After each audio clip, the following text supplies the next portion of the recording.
Добре. Есть Оладьи вчера жарил. Оладьи? Нет. А что ж ты ел? А что ж ты ел? Внимание, Игорь.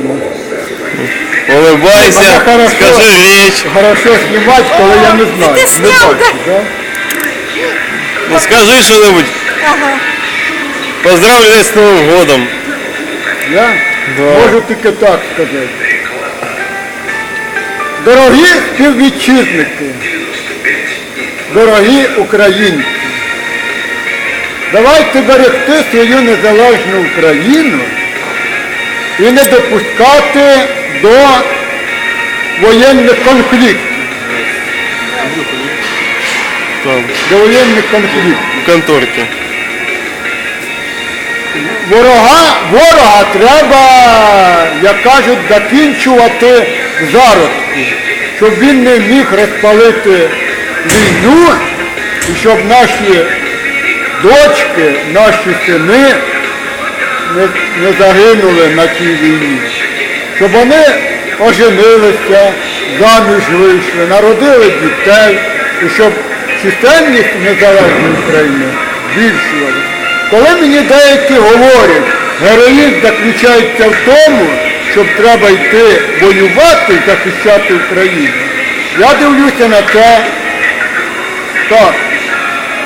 Як тільки військовий конфлікт зароджається, деколи, треба в зародку його погасити, щоб не розпалювалася війна і щоб не йшли наші солдати загибати на ту війну.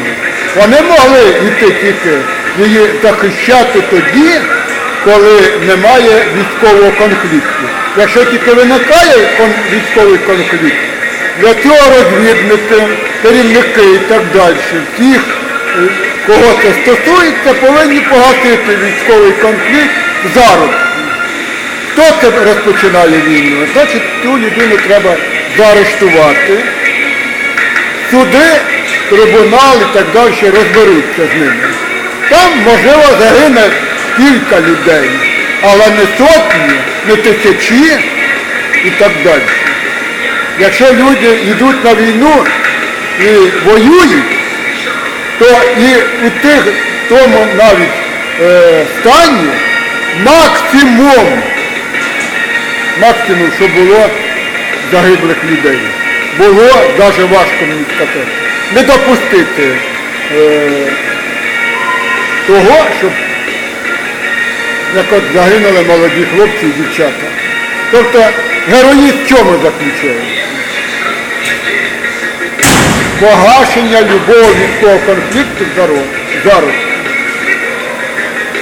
Я можу тільки сказати, що більше сотні хлопців і дівчат загинули на Євромайдані у Києві.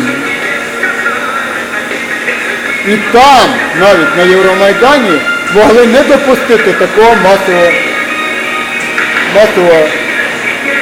такого стану, коли загинули вірні сини і дочки незалежної України. Що можу сказати?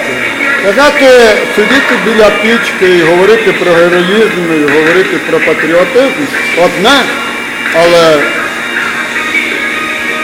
в очагі військового конфлікту там проявляється мужність людини, сміливість, патріотизм і так далі. Слава Україні, слава вірним синам і дочкам незалежної України.